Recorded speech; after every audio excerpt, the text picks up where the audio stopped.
అల్లన గ్రోవికి నిలువెల్ల గాయాలు అల్లన మోవికి తాకితే గేయాలు పిల్లన గ్రోవికి నిలువెల్ల గాయాలు అల్లన మోవికి తాకితే గేయాలు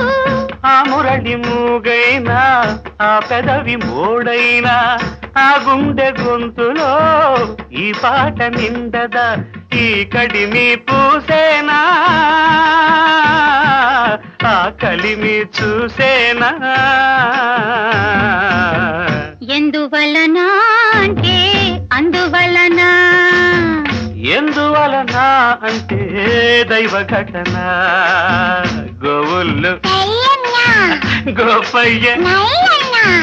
గోధుడి ఎందువలన